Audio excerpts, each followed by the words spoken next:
One is that from my experience, Bob draws very empathetic people. I believe you're more likely to fully appreciate Bob's music if you have empathy, not just for the people he sings about, whether it's Emmett Till or Hattie Carroll or Medgar Evers or Hurricane Carter, but also empathy for the narrator in songs where Bob sings about feeling heartbroken or betrayed or being treated unfairly. For those songs to resonate for you, it helps if you're a sympathetic, caring person. And as I talked about earlier, Bob nurtures that empathy with his songs by making you see things from a different point of view. I also find that there's an open-mindedness among his fans. They're obviously people who are willing to accept things that don't fit the conventional mold. They're curious and not swayed by trends. They're non-conformists. His music challenges people, and they accept the challenge. There's also a spirit of generosity I've encountered again and again with my interactions with Bob Dylan fans. Our son has a rare disease, and we started a nonprofit to raise money for research. And we got donations from Bob Dylan fans in other continents that we've never met before.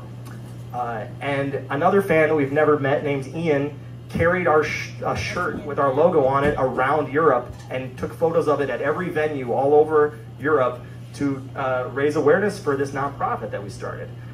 There's a guy named Dag in Norway that for over 20 years has sent me every recording I've asked for. If I want something, all I have to do is shoot him an email and he will send it to me for nothing. And I don't even know this person. My house and office are filled with books, clocks, drawings, tour merchandise. It's just stuff that people give to me because I'm a Bob Dylan fan and they're a Bob Dylan fan. My laptop bag is a Bob Dylan laptop bag because one of my friends had an extra one, so we have two of them.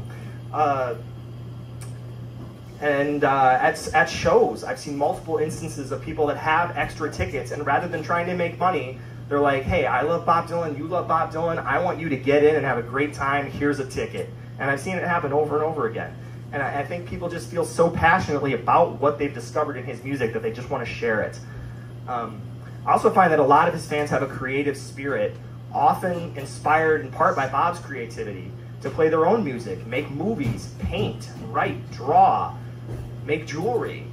It extends to the entertainment industry. Bob's a favorite of actors, comedians, directors, magicians like John Bushy, Mark Perkansky, and Penn Jillette, and of course other musicians. I can only imagine how many people have picked up an acoustic guitar or tried the harmonica because of Bob Dylan. I also find the fans that I know to be meticulous and attentive people. Bob's music is music that makes you think and rewards paying attention, so it resonates with people who can appreciate the nuances and the subtleties in his words and in his singing. Because of that, I think it connects with people on a deeper level than most music, and fans form a stronger attachment to it than they would with other music that's maybe more casual listening. This leads fans to become more invested in him at a level you don't see with many other artists. That obsessive aspect of Bob Dylan fandom is fascinating, and it expresses itself in a lot of different ways, whether you're memorizing every word of every single one of 600 plus songs, or analyzing and researching every line to find the original place they come from, or collecting old newspaper clippings and posters and ticket stubs, or reading all of the hundreds of books, or posting about him online every single day, or seeking out everything he's ever recorded, or traveling thousands of miles to see shows.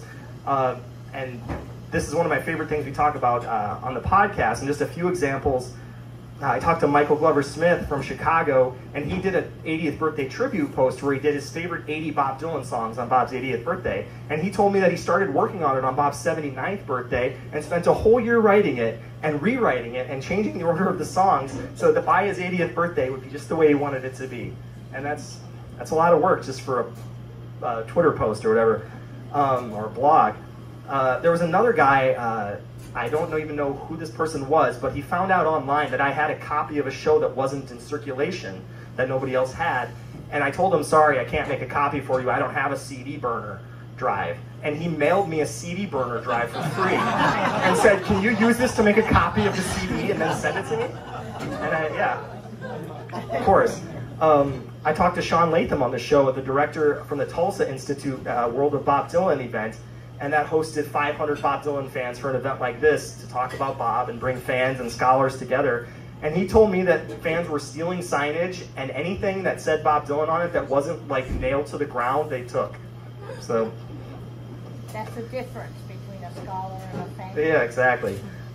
We had a bunch of friends at a show in Georgia where it was lightning, and people had spent all day in line to get up to the front and be against the metal rail. And the people said, sorry, we're postponing the show, there's lightning.